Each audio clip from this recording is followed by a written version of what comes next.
Muito bem, então estamos dando início à nossa segunda aula deste curso sobre Educação Clássica Católica. Você que nos acompanha pelo Instituto Veritatis Splendor, seja muito bem-vindo.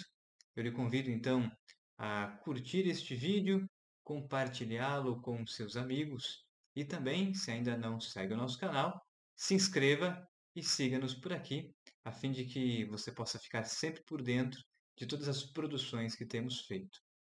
Pois bem, antes de iniciarmos então nossa aula de hoje, eu convido você que nos acompanha a fazermos uma breve oração, pedindo a Deus a graça, o dom do Espírito Santo. Em nome de Patris, et Filii, et Spiritus Sancti. Amém. Veni, Sancte Spiritus, repletuorum corda fidelium, et tui amoris ignem accende.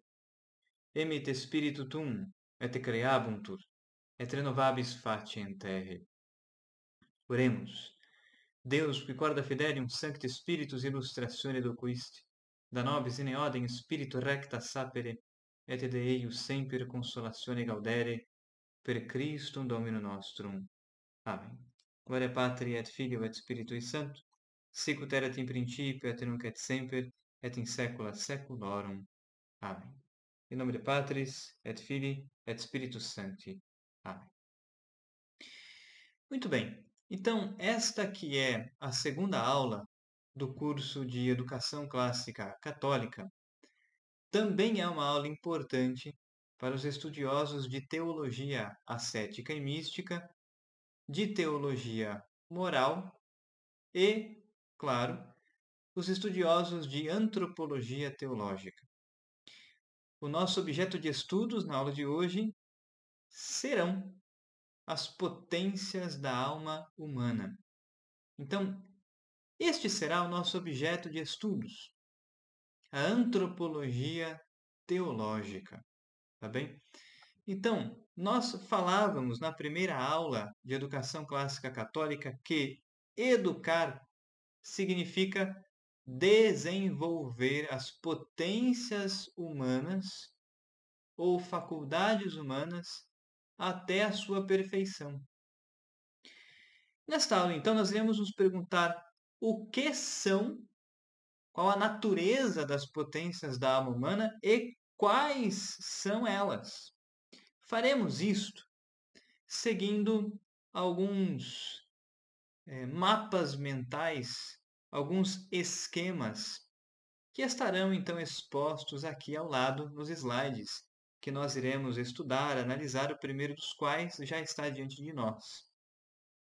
Ora, estes slides, estes esquemas foram feitos com base na Suma Teológica de Santo Tomás de Aquino, primeira parte, sobretudo das questões 75 até a 78, onde Santo Tomás de Aquino discorrerá sobre a antropologia, seguindo muito de perto a obra aristotélica, tá bem?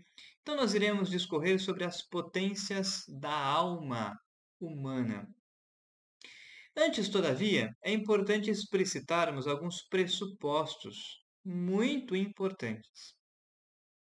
Então, primeiro deles, o ser humano é uma substância composta de corpo e alma, matéria e forma.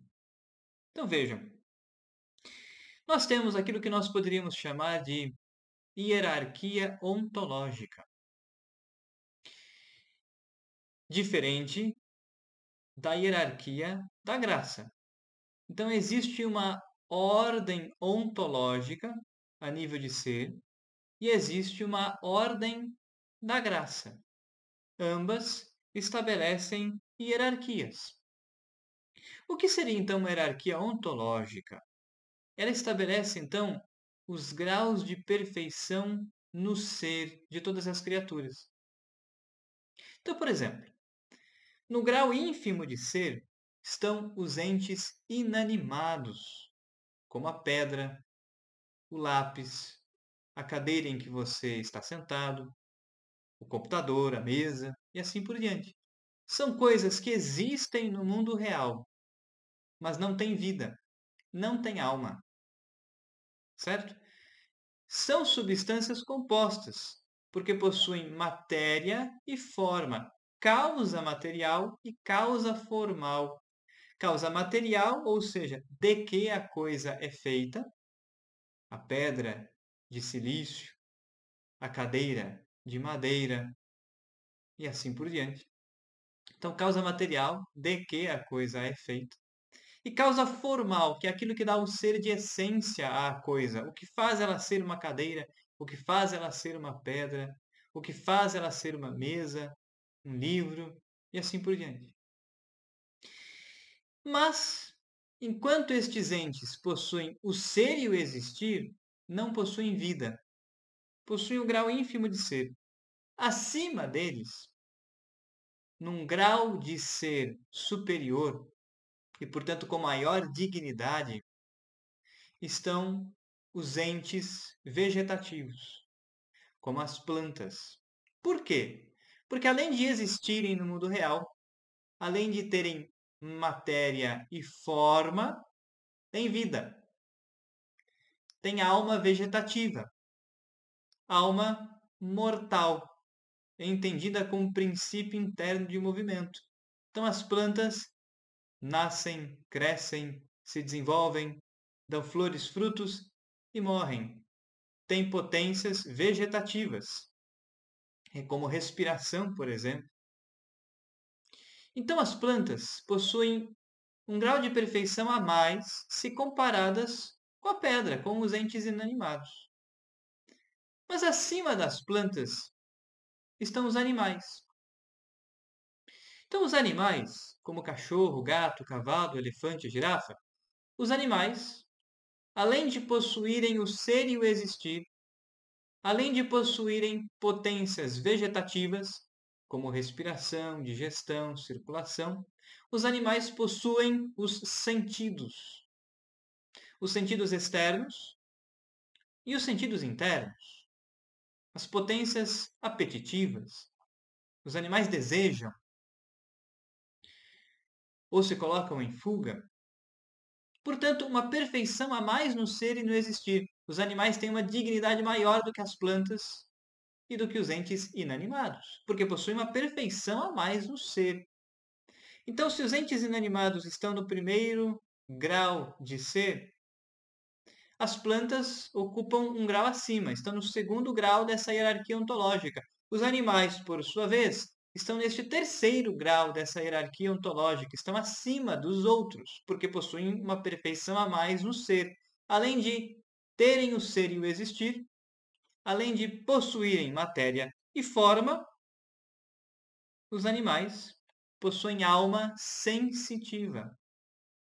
Uma alma sensitiva que abarca as perfeições vegetativas e somam a elas as potências dos sentidos.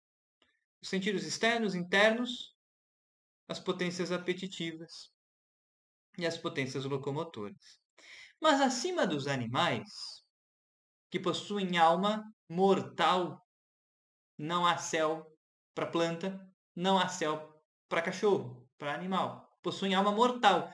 Portanto, quando morre o composto de corpo e alma, matéria e forma, morre tudo. Possuem uma alma, os animais, as plantas e os animais possuem uma alma, portanto, não subsistente, não imortal, mas mortais. Agora, acima dos animais estamos nós, os seres humanos. Ocupando, então, se os entes animados ocupam o primeiro grau, se os vegetais ocupam o segundo grau, se os animais ocupam o terceiro grau de ser, os homens, nós, possuímos um quarto grau de ser superior nessa hierarquia ontológica. Superior em dignidade. Por quê? Porque possuímos uma perfeição a mais no ser. E aqui onde eu queria chegar. Esse é um pressuposto muito importante. Ora, o ser humano, os homens, as mulheres, consequentemente, nós seres humanos, somos substâncias compostas de corpo e alma, matéria e forma, corpo, carne e ossos, alma puramente espiritual, imaterial, criada à imagem e semelhança de Deus. E aqui vem o que há de diferente entre nós e os animais. Possuímos, nós seres humanos, uma alma imortal, tem começo na concepção, mas não terá fim. Uma alma subsistente, que continua tendo o ser e o existir, mesmo separada da matéria, por ocasião da morte corporal. Continuamos a ter o ser e o existir da nossa personalidade na alma. E a nossa alma foi criada por Deus à sua imagem e semelhança, dotada de inteligência, vontade e memória, o que os animais não possuem. Então, nós seres humanos, além de possuirmos todas as perfeições anteriores, nós temos o ser e o existir como as pedras, nós temos as funções vegetativas como as plantas, respiração, digestão, circulação, por exemplo. Nós temos as potências sensitivas, as potências apetitivas e locomotoras, como os animais, sentidos externos e internos, mas nós seres humanos temos uma perfeição a mais no ser, um grau a mais de dignidade, uma dignidade maior, portanto, que é o quê? Uma alma dotada de 3 potências superiores, inteligência, vontade e memória, dotada da imagem e semelhança de Deus, uma alma criada por Deus, imortal, tem começo, mas não tem fim. Então a alma humana, ela é criada por Deus e infundida no corpo no exato instante em que o óvulo é fecundado pelo espermatozoide. Deus cria e infunde uma alma, é vida humana, e uma alma imortal. Tem começo, mas não terá fim, uma alma subsistente, isto é, continua a ter o ser e o existir, mesmo separada do corpo, mesmo separada da matéria, por ocasião da morte corporal. Então a morte corporal não põe fim ao que somos. E nesse sentido nascemos e jamais morreremos. Senão não faria sentido falar de um juízo particular imediatamente após a morte corporal. Então a nossa personalidade, o nosso eu, aquilo que somos, as nossas memórias, a nossa identidade pessoal está sobretudo na alma e isto não se perde com a morte corporal. Em outras palavras, a morte corporal não causa amnésia, não faz nos esquecermos de quem somos. Senão não faria sentido falar de um juízo particular. Então a alma humana ela é subsistente. Mas não para por aí. Se nós temos uma dignidade maior que os animais, que as plantas, que os entes inanimados, ocupamos então o 4º grau de ser nessa hierarquia ontológica, acima de nós, ontologicamente, com uma dignidade maior, estão os anjos.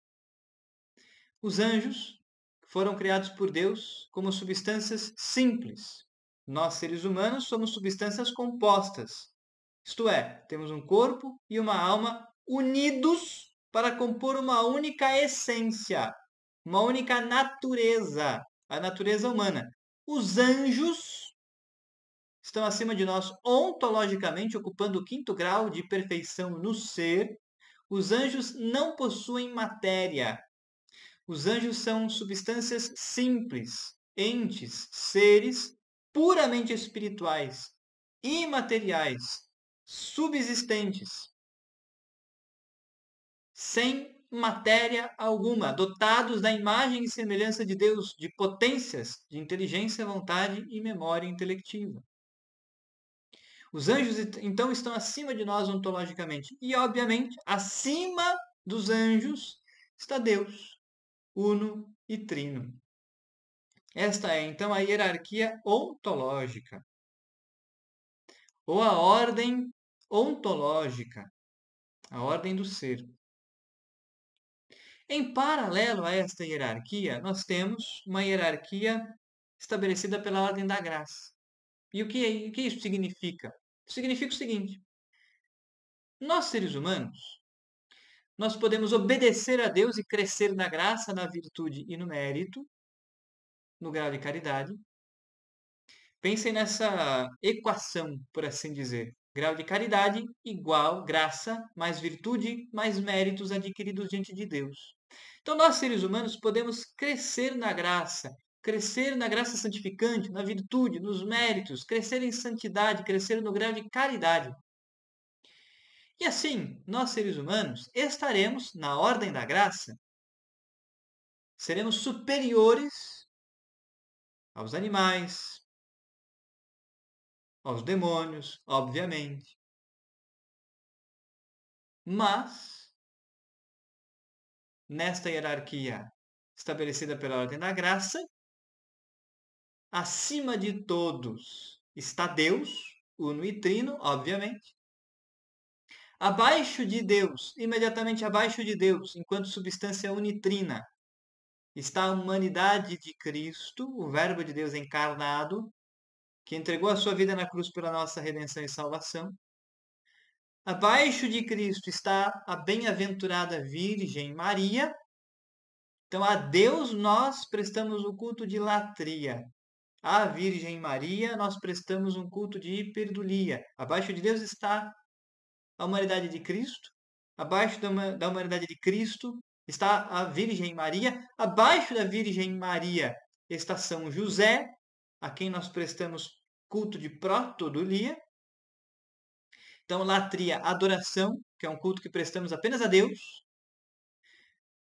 Hiperdulia, um culto de veneração, muita veneração. Nós prestamos à bem-aventurada Virgem Maria, Mãe de Deus e nossa. A São José abaixo dela, nós prestamos o culto de protodulia, isto é, ele é o primeiro dentre todos os santos anjos e homens. E abaixo de São José estão todos os santos anjos e os santos homens, estabelecidos pela ordem da graça, de acordo com um grau maior de caridade ou menor. Por isso que nos céus há muitas moradas. Na casa de meu pai há muitas moradas. Então, nos céus, certos santos anjos e santos homens estão mais próximos de Deus, certos santos anjos e santos homens estão mais distantes de Deus, e essa proximidade e distância não deve ser entendida como espacial física. Mas certos santos anjos e santos homens estão mais próximos de Deus no sentido de que veem a essência divina de maneira mais perfeita do que outros, de acordo com o grau de caridade. Então, nós podemos crescer no grau de caridade, ou nós podemos diminuir. Quando nós cometemos um pecado mortal, nós perdemos completamente a graça santificante, e na ordem da graça, nós somos piores do que os animais, do que as plantas, do que as pedras, porque a pedra nunca ofendeu a Deus, e nós o ofendemos pelos nossos pecados. Na ordem da graça. Na ordem ontológica, a Virgem Maria está abaixo de Satanás, porque Satanás é um anjo, criado por Deus como substância simples, dotado de inteligência, vontade e memória mais penetrantes do que as humanas. Na ordem ontológica, a Virgem Maria está abaixo de Satanás, ou dos demônios, porque recebeu uma natureza com dignidade menor. Mas na ordem da graça, a bem-aventurada Virgem Maria está muito acima de Satanás, obviamente, porque pisou na cabeça, esmagou a cabeça da serpente infernal. Mas não só isso, na ordem da graça, a bem-aventurada Virgem Maria está acima de todos os santos anjos e os santos homens. Se nós pudéssemos somar o grau de caridade de todos os santos anjos e santos homens, isto ainda seria menor do que o grau de caridade da bem-aventurada Virgem Maria, aquela que foi saudada pelo anjo. Caire, que caritomene, né? Ave, cheia de graça, que tem a plenitude da graça. Então, na ordem da graça, a bem-aventurada Virgem Maria é superior a todos os santos anjos e a todos os santos homens, ainda que fossem juntos, isto é, somados os seus graus de caridade. Então, uma coisa é a hierarquia ontológica, uma coisa é a hierarquia estabelecida pela ordem da graça. E esse é o primeiro pressuposto que nós precisamos explicitar na aula de hoje. Então, vamos lá. Já explicitamos também Um segundo pressuposto: o ser humano, então, é uma substância composta de matéria e forma, de corpo e alma. Então vejam, as potências humanas são da alma, mas elas operam por meio do corpo, muitas delas. Então, o que são potências da alma? Potências são faculdades, ou seja, capacidades humanas. No termo estrito, no significado do termo estritamente, potência, segundo Santo Tomás de Aquino, é o princípio pelo qual a alma opera. O princípio pelo qual a alma opera. As potências humanas podem produzir movimentos ou sofrer movimentos. Então, as potências humanas são capacidades que nós possuímos segundo a nossa natureza. Tá bem? Isso é importante. Daí que um outro pressuposto muito importante é o seguinte: a doutrina do ato e potência, aristotélico tomista. O que está em ato está atualizado. É isto agora. Então a mesa é mesa em ato, agora. O tronco da árvore é tronco em ato, agora. Porém, o tronco da árvore em potência tem o potencial de ser uma mesa, uma cadeira de madeira. O tronco da árvore pode vir a ser movimento. O tronco da árvore pode vir a ser uma cadeira, uma mesa, um banco, uma janela, uma porta. E assim por diante. Então a potência responde pelo devir. A potência responde pelo movimento. A potência responde pelo vir a ser das coisas. Daí que nós, seres humanos, temos potências da alma. Ou seja, o modo pelo qual a alma opera movimentos. O modo pelo qual a alma opera o devir, o vir a ser. E o processo educacional quer trazer à perfeição o movimento de todas as potências da alma humana. E esse é o ponto importante. Então, as potências da alma podem produzir movimentos ou sofrer movimentos, conforme nós iremos ver. Então, agora, olhemos atentamente para este quadro que está diante de nós, nesses slides. Segundo Santo Tomás de Aquino e a antropologia teológica de Santo Tomás, nós possuímos 5 conjuntos de potências. Então, nós temos as potências vegetativas, as potências sensitivas, apetitivas, locomotoras e as potências intelectivas ou potências da mente. 5 conjuntos de potências humanas. Percebam o seguinte: estas potências, então, são capacidades da alma humana. As 4 primeiras potências, as potências vegetativas, sensitivas, apetitivas, locomotoras, são potências da alma que operam por meio do corpo, como nós veremos daqui a pouco. Estes 4 conjuntos de potências, que estão em azul aí no nosso quadro, vegetativas, sensitivas, apetitivas e locomotoras, são chamadas de potências inferiores da alma. Por quê? Porque são potências que operam então por meio do corpo, que operam por meio da matéria e que nós, seres humanos, temos em comum com os animais e os vegetais. Certo? Agora, as potências da mente ou potências intelectivas, as potências da mente, intelecto, vontade e memória intelectiva, são as potências que nós podemos chamar de superiores da alma. Por quê? Porque elas podem operar separadas da matéria. porque é nela que está propriamente a imagem de Deus em nós. Mais propriamente. Então, Deus é eterno e a sua imagem, a alma humana, é imortal. Tem começo e não tem fim. Ser eterno significa não ter começo e não ter fim. Não estar imanente ao tempo, mas ser transcendente ao tempo. Deus é eterno. Nós não somos eternos. Nós somos imortais. Temos começo porque fomos criados por Deus, mas não teremos fim. Então a alma humana é imortal, a imagem do Deus eterno. Ora, Deus é uma substância una. A alma humana também é uma substância una. Nós não estamos falando aqui de 5 almas dentro de uma mesma pessoa. Não se trata disso. Isso é heresia. Nós temos apenas uma única alma, uma alma una, dotada de 5 conjuntos de potências ou modos de operar. E cada pessoa humana tem uma alma numericamente diferente das outras pessoas.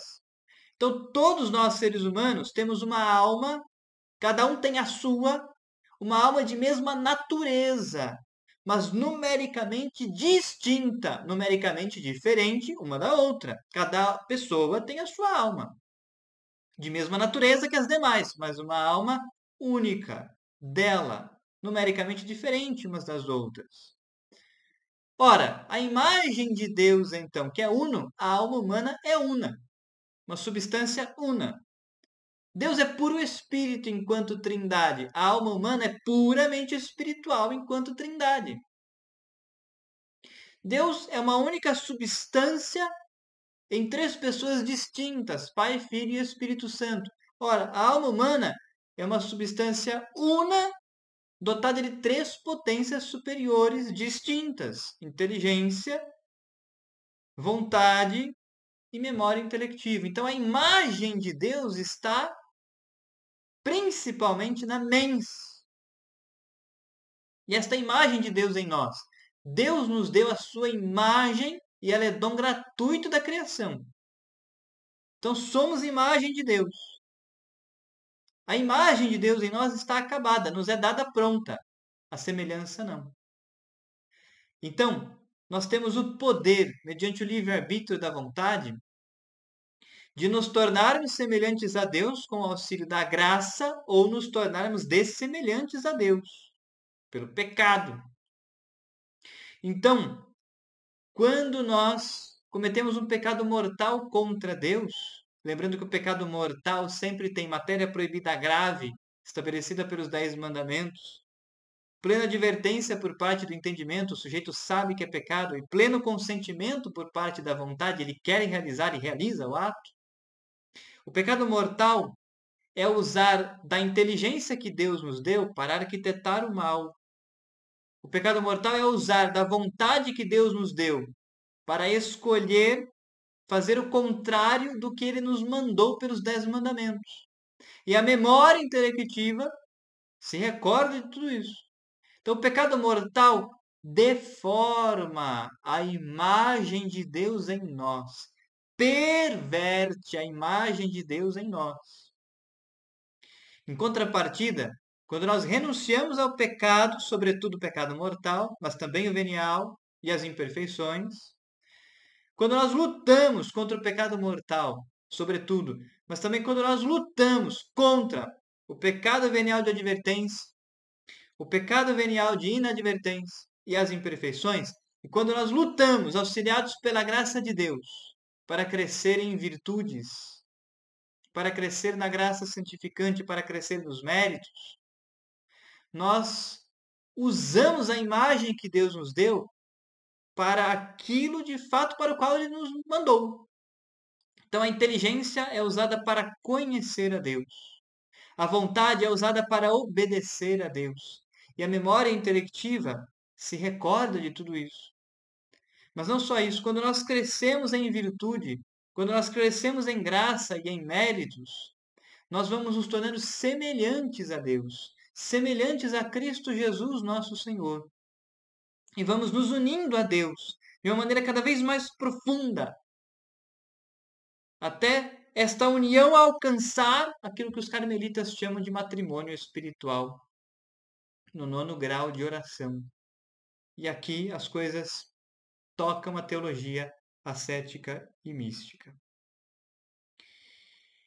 Mas fechando então esse parênteses e voltando para o nosso quadro antropológico das potências da alma humana, já entendemos então que os 4 primeiros conjuntos de potências são potências inferiores, porque são potências da alma que operam por meio do corpo, e nós as temos em comum com os animais e com os vegetais.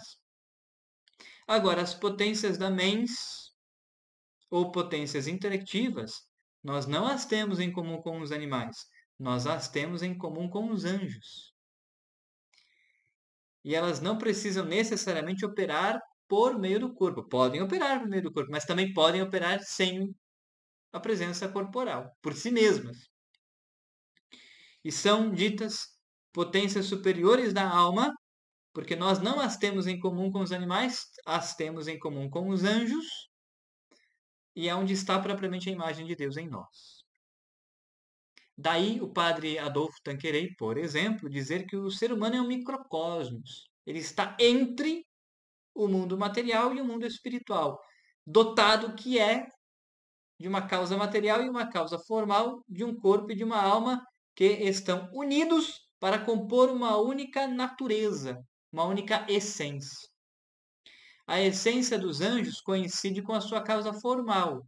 A essência humana não coincide com a causa formal, como queria Aristóteles. Santo Tomás de Aquino, em um opúsculo de juventude, o Ente e a Essência, e depois na Suma Teológica, mais uma vez, vai dizer que a essência do homem é ser uma substância composta. A essência do homem é possuir um corpo e uma alma unidos para compor uma única natureza.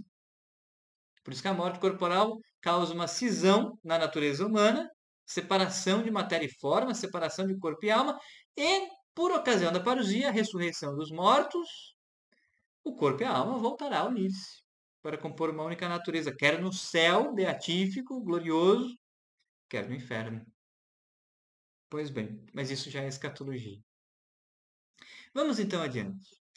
Analisemos então cada uma das potências da alma humana a partir de agora. Então nós temos primeiro as potências vegetativas. As potências vegetativas exercem 3 operações no homem: nutrição, crescimento e geração. Então, as potências vegetativas nós as temos em comum com os animais e com as plantas.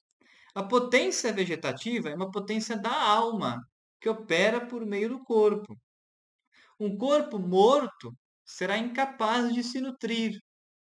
Um corpo morto, sem alma, será incapaz de crescer. Então, a potência ela é da alma, que opera por meio do corpo.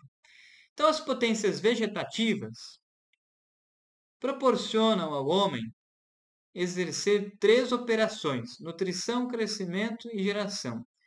A nutrição é uma potência vegetativa que conserva o corpo vivo em seu devido tamanho. Então, nós nos alimentamos, nós comemos e bebemos.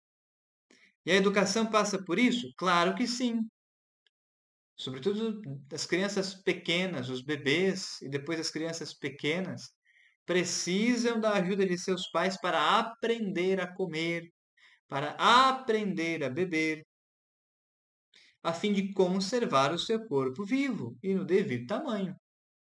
Certo?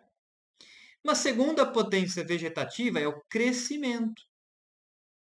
Então, a potência vegetativa produz no corpo do homem a operação de crescer, de se desenvolver. Então, a criança nasce pequena e o bebê vai crescendo, começa a engatinhar, depois começa a andar e vai crescendo até alcançar a corporeidade de um adulto, a maturidade do corpo de um adulto. Então, nós temos aquilo que chamamos de crescimento, uma potência vegetativa. Além disso, uma terceira operação da potência vegetativa é a geração. Então, nós somos capazes de darmos o existir ao corpo dos nossos filhos. Nós somos capazes de nos reproduzirmos. Então, o pai e a mãe se unem pelo ato sexual, pelo ato conjugal, e a mãe concede o óvulo, o pai concede o espermatozoide. Então, o óvulo é fecundado pelo espermatozoide. Deus, enquanto trindade, cria a partir do nada, ex nihilo, uma alma humana imortal, puramente espiritual, subsistente à sua imagem e a infunde no corpo. Geração. Então somos capazes de nos reproduzirmos. E nós, seres humanos, para que nós possamos nos reproduzir, é impossível que o pai e a mãe se reproduzam sem a interferência sobrenatural da presença da ação divina, de criar e infundir uma alma humana. Então estas são, em resumo, as três potências vegetativas. Ora, as potências vegetativas sustentam as potências sensitivas. As potências sensitivas. E o que são as potências sensitivas? São os nossos sentidos, que nós temos em comum com os animais e que nós não temos em comum com os anjos. Os anjos não possuem corpo para nutrir, crescer e se reproduzir. Os anjos não possuem sentidos, nem internos nem externos. Então, as potências sensitivas se subdividem em sentidos próprios ou externos, e são 5, tato, olfato, visão, audição e paladar, e sentidos internos, que são 4, sentido comum, fantasia ou imaginação, estimativa ou cogitativa e memória sensitiva ou sensível. Então, na antropologia tomista, na antropologia teológica, nós podemos falar que nós, seres humanos, temos ao todo 9 sentidos. 5 externos, 4 internos, e nós os possuímos em comum com os animais. E não em comum com os anjos. Ora, quais são então os nossos sentidos externos? Os sentidos externos, eles são 5 então. Tato, olfato, visão, audição e paladar. Então vejam, importante. O sentido é da alma. A potência é da alma, que opera por meio do corpo. Então a potência de ver, ela é da alma, que opera por meio dos olhos, o órgão corporal. A potência de ouvir, ela é da alma, que opera por meio do ouvido, que é um órgão corporal. A potência de sentir o gosto e o sabor é da alma, que opera por meio da língua, da boca, e assim por diante. Ora, os sentidos externos somam então a potência que é da alma e o órgão que é do corpo. Então nós vemos o composto operar, o composto de corpo e alma. Daí que já podemos perceber que a alma separada do corpo, por ocasião da morte corporal, não consegue operar os sentidos externos de maneira natural. A alma separada do corpo, por ocasião da morte corporal, perde as potências sensitivas? Não. Mas para operar segundo a natureza, as potências sensitivas, a alma precisa estar unida ao corpo para operar as potências dos sentidos externos segundo a natureza. Porém, a alma separada do corpo por ocasião da morte corporal pode operar os sentidos externos sem o corpo de maneira sobrenatural, com a intervenção divina. Mas isso também é escatologia. Mas só para entendermos então, né, que Os sentidos são potências da alma que operam por meio do corpo. Então, o sentido da visão é da alma, que opera por meio do órgão corporal, que são os olhos. Tudo bem? Então, vejam, os sentidos externos, eles são como que instrumentos. São como que sensores. Daí sentidos, né? Os sentidos externos são como que janelas por meio das quais o mundo se abre para nós e nós podemos conhecê-lo, senti-lo. Isso é importante. Os sentidos externos, então, são como que instrumentos por meio dos quais o mundo se abre para nós e nós podemos sentir as coisas reais, apreendê-las, senti-las. Ora, os sentidos externos, então, tato, olfato, visão, audição e paladar, são como que janelas pelas quais o mundo se abre para nós. Importante, os sentidos externos são responsáveis pelo processo de sensação. Então, pela visão, nós sentimos as cores, os formatos. Pela audição, nós sentimos os sons, o barulho, a música. Pelo sentido do tato, nós sentimos o que é quente, o que é frio, o que é duro, o que é mole. Pelo sentido do paladar, nós sentimos o gosto, o que é doce, o que é amargo, o que é salgado. Pelo sentido do olfato, nós sentimos os cheiros. Não é?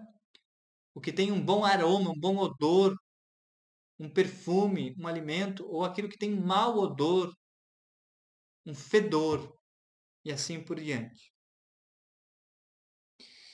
Importante, então, dizer que os sentidos externos são responsáveis pelo processo de sensação.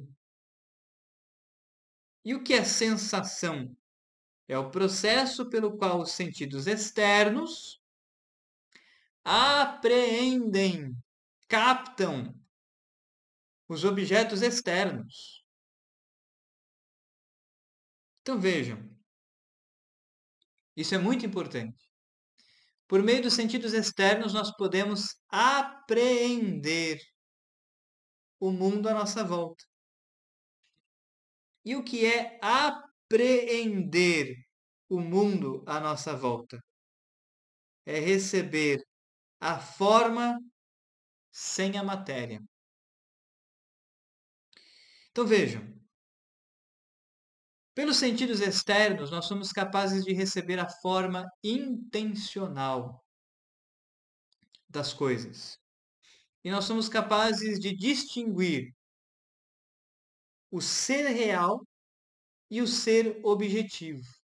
Então, por exemplo, este livro é uma coisa que tem ser real no mundo, fora de mim, fora de nós. E, independentemente se eu apreenda a existência dele ou não, ele continua existindo. Então, a pedra que está no fundo do oceano, que ninguém vê, que ninguém apreende a existência dela, a pedra que está no fundo do oceano, ela continua tendo ser e o existir no mundo real, mesmo que ninguém apreenda a existência dela. A mesma coisa acontece com o livro. Mas o livro, ao mesmo tempo que ele é uma coisa que existe no mundo real fora de mim, ele é para mim um objeto. Ele tem ser objetivo. Por quê? O que é objeto? Objeto é uma palavra de origem latina, da palavra obiectum, da expressão latina obiectum, aquilo que é atirado à frente dos sentidos. E os sentidos podem, então, apreender a existência dele, de tal maneira que este objeto tem ser real fora de mim, no mundo, mas ele tem ser objetivo em mim, porque ele foi apreendido por mim, pelos sentidos externos, no caso a visão e o tato.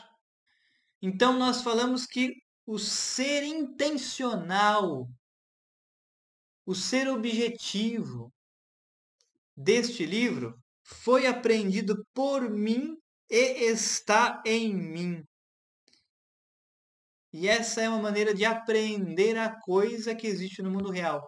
Então este livro, ele tem ser real fora de mim, mas tem ser objetivo ou ser intencional em mim, porque eu pude apreendê-lo, apreender a existência dele por meio dos sentidos externos, no caso a visão e o tato.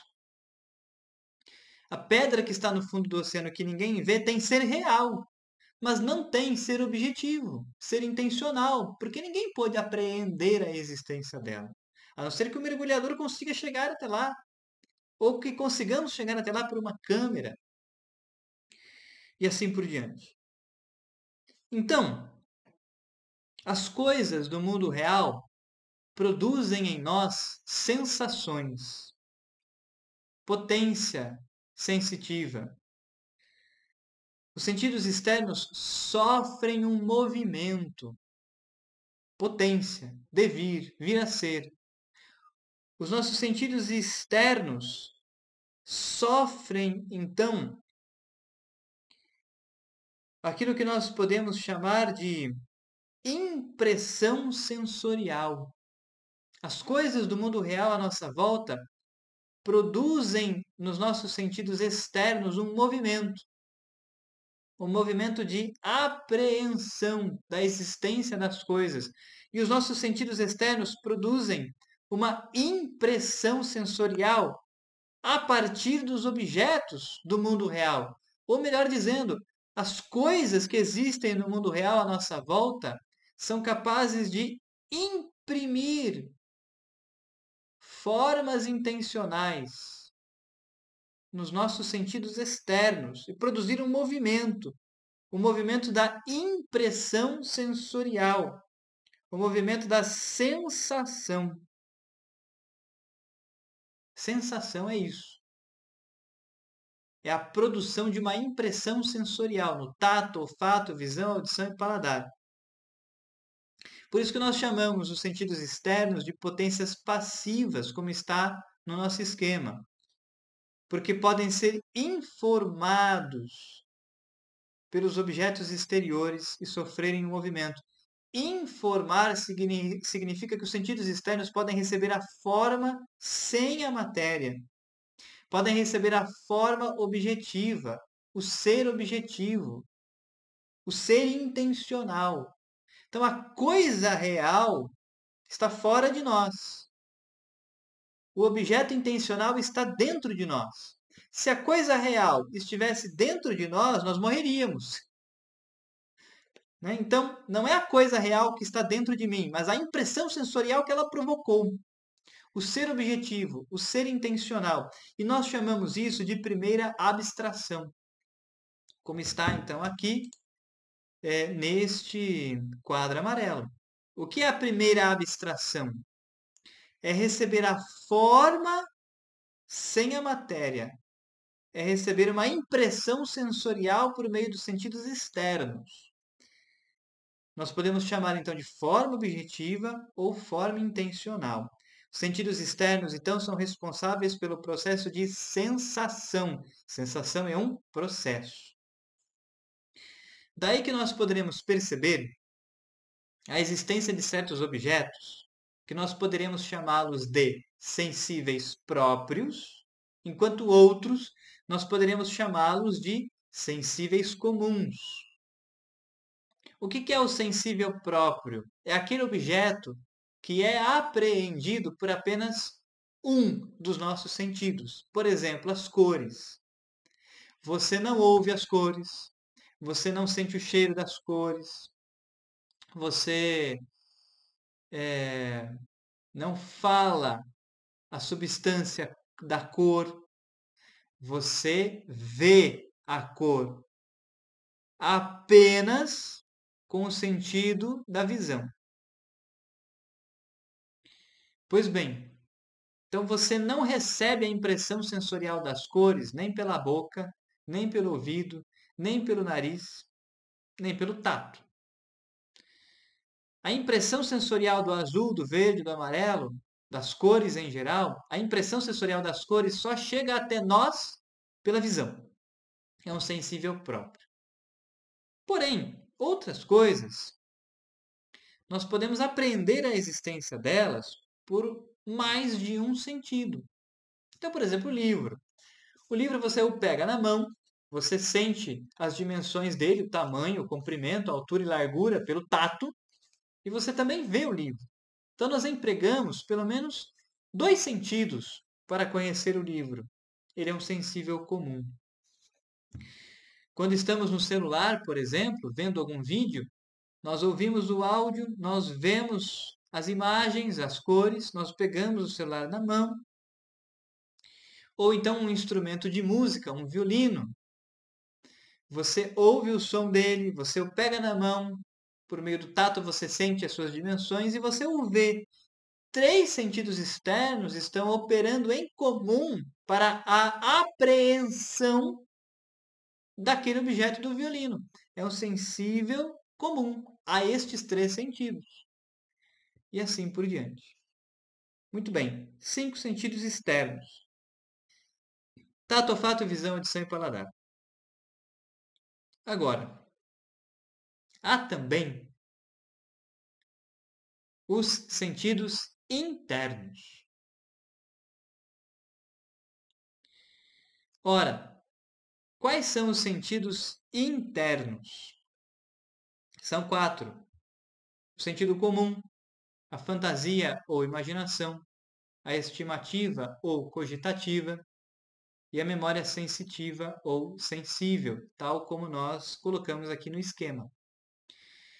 Se os sentidos externos são responsáveis pelo processo de sensação, pela apreensão das coisas, os sentidos internos, eles são responsáveis pelo processo de percepção. Então, sensação e percepção são coisas diferentes. Enquanto os sentidos externos, eles são passivos, recebem impressões sensoriais, os sentidos internos, eles são ativos e não somente passivos. Eles produzem o movimento de percepção das coisas para adquirirmos conhecimento. Então vamos lá, expliquemos cada um deles. Ora, o que é o sentido comum? Veja, o sentido comum, ele é a raiz fontal, ele é a fonte de todos os sentidos externos.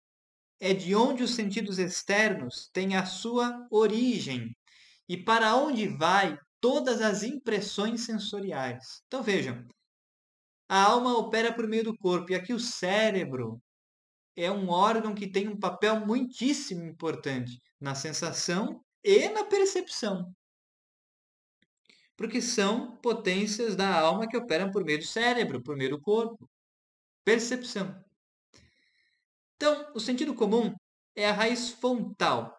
É de onde os sentidos externos têm a sua origem e para onde vai todas as impressões sensoriais oriundas dos 5 sentidos externos e que são interligadas, somadas, para que possamos conhecer as coisas. Pois bem, o que mais? O sentido comum opera o discernimento, a análise e a síntese entre as sensações. Isso é importante.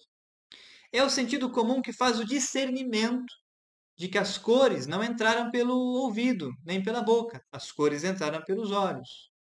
É o sentido comum que faz o discernimento que a música não entrou pelos olhos e nem pela boca, entrou pelo ouvido.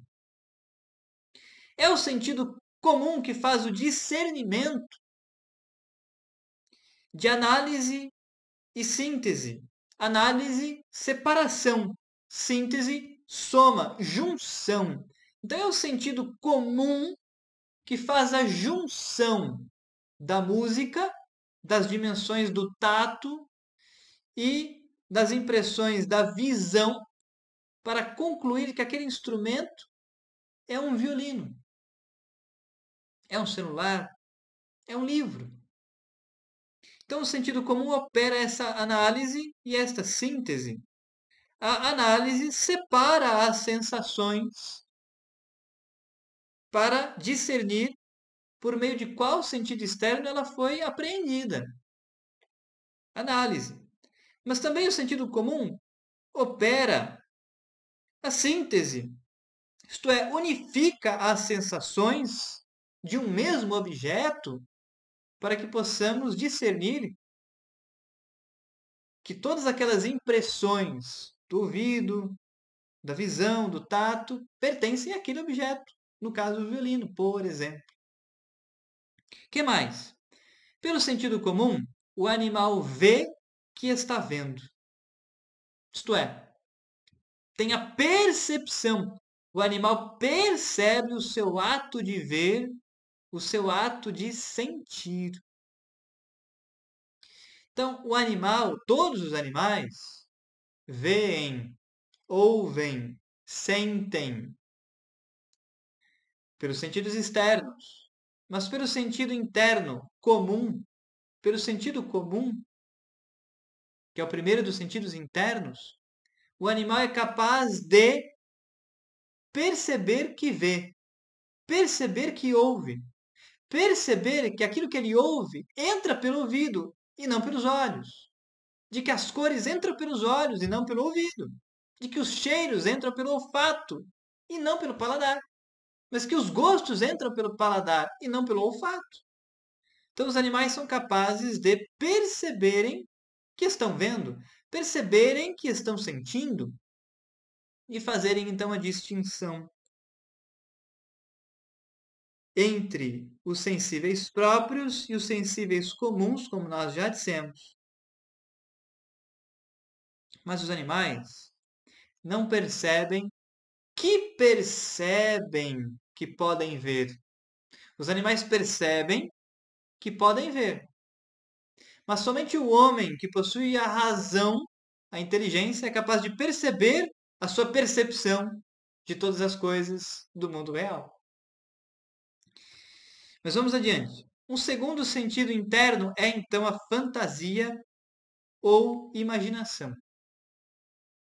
E o que faz esta potência do sentido interno? O segundo sentido interno, fantasia ou imaginação. Vejam, este sentido interno recebe e reconhece os fantasmatas. E o que é isso? O fantasmata é uma palavra grega usada para designar aquela impressão sensorial, aquele ser objetivo, aquele objeto que foi apreendido por nós e gravado na fantasia ou imaginação. Então, por exemplo, se eu mostro a vocês esse livro, nós temos uma visão em ato dele, agora. Agora nós estamos tendo uma impressão sensorial dele, por meio da visão. Mas se eu escondo o livro, você consegue reapresentá-lo para você mesmo. Por quê? Porque a imagem dele, a impressão sensorial da visão, ficou gravada na fantasia, ficou gravada na imaginação. De tal maneira que este fantasmata, essa impressão sensorial, este ser objetivo, pode ser reapresentado para nós mesmos interiormente. Você o traz à tona. É a fantasia. Então, com a memória sensitiva, a fantasia ou imaginação pode reproduzir a apreensão sensível, mesmo que não haja mais sensação em ato.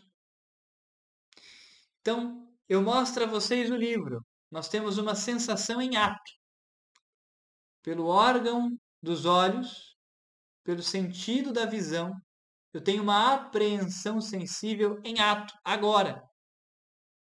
Mas se eu escondo o livro, eu consigo reapresentar a imagem dele, eu consigo reapresentar a impressão sensorial para mim mesmo interiormente. Por quê? Porque eu tenho uma fantasia ou imaginação. Este fantasmata, essa imagem, ela está gravada na fantasia ou imaginação. E eu consigo representar esta imagem para mim novamente, reapresentá-la. Então, a fantasia ou imaginação retém e conserva as formas intencionais. Retém e conserva os fantasmatas, retém e conserva os objetos, o ser objetivo das coisas, retém e conserva as impressões sensoriais que foram apreendidas. Cada uma delas. Mas a fantasia ou imaginação vai trabalhar muito ligada com a memória sensitiva ou sensível. Por quê? Porque se a fantasia ou imaginação é um sentido interno, por meio do qual eu sou capaz de ter a percepção e reapresentar para mim mesmo estas imagens, estes fantasmatas, pela memória sensitiva ou sensível, como nós logo veremos, nós somos capazes de nos recordar de tudo o que aconteceu ao longo do tempo e reconstituir a nossa própria história, aquilo que nós vivemos ao longo de uma linha do tempo. Então, a fantasia e a imaginação trabalhará muito ligada com a memória sensitiva ou sensível, mas são diferentes. Por meio da fantasia ou imaginação, então, nós podemos também fazer a associação ou dissociação de ideias. Então, estes fantasmatas, nós poderíamos chamá-los também de ideias. Nós podemos reapresentar para nós mesmos estes fantasmatas, estas imagens, essas impressões sensoriais e fazer associação ou dissociação de ideias. E por isso, pela imaginação, pela fantasia, nós podemos constituir entes de razão. Um centauro, por exemplo, da impressão sensorial de um cavalo e da impressão sensorial de um homem, eu tenho estas imagens na minha fantasia e eu posso associá-las e ligar partes de homem com partes de cavalo e constituir um ser mitológico que não existe no mundo real, que existe apenas no mundo intencional da fantasia. Um ente mitológico, como por exemplo o centauro. Não é? Então, estas coisas têm ser objetivo em nós, mas não ser real no mundo, eventualmente. O homem tem ser real no mundo, o cavalo também tem ser real no mundo, mas o centauro não tem ser real no mundo, por ser um ente de razão apenas, presente apenas, então, na imaginação. Mas passemos adiante. O terceiro sentido interno é a estimativa ou cogitativa. Estimativa no animal, cogitativa no homem. Por quê? Porque este sentido no homem estará submetido à razão e no animal não. O que é então estimativa ou cogitativa? É a percepção, a partir daquilo que os sentidos nos mostram, é a percepção do caráter de útil, de utilizável daquilo. É um juízo conatural. No animal é chamado de instinto. No homem é chamado de cogitácio. Por quê? Porque está vinculado à razão, que o animal não tem. Por isso, no animal é instintivo. Então, por exemplo, nós vemos o alimento e temos a percepção de que ele é útil para nos nutrir, para matar a fome. Nós vemos uma bebida, a água, e temos a percepção de que é útil para matar a sede. Um gato, por exemplo, quando ele está em cima do muro e vai saltar, ele fica testando, meio que medindo a força necessária para saltar e alcançar aquele outro lado do muro, onde ele quer estar. O cachorro, se o carro vem no meio da estrada, a tendência instintiva é ele sair correndo para o outro lado, para não ser atropelado. E assim por diante. Então, pela estimativa, pela cogitativa, nós percebemos distâncias, percebemos percursos que nós temos que fazer para chegar até determinada coisa. Né? Então, o cachorro, o gato, o cavalo, que são animais adestráveis, por exemplo, mais adestráveis, eles conseguem perceber que caminho que tem que fazer para chegar até o alimento. para chegar até a água, conseguem ter a percepção então de distâncias e percursos, ter a percepção de riscos e de seguranças, né? Então, o animal sempre sai correndo do seu predador. Então, o rato sempre sai correndo do gato, porque tem a percepção de um risco à sua vida. O gato, por sua vez, sempre sai correndo do cachorro. Por quê? Porque tem a percepção do risco do predador, do risco à sua vida, eventualmente. E assim por diante. Então, a estimativa ou cogitativa sintetiza as observações para deduzir, fazer deduções empíricas, deduções, inclusive, de intenções, de consequências e por assim afora. Tá bem? E o quarto sentido interno é chamado de memória sensitiva ou memória sensível. Então, pela memória sensível, nós somos capazes de revisitar lembranças, de revisitar acontecimentos e de situá-los no tempo e no espaço.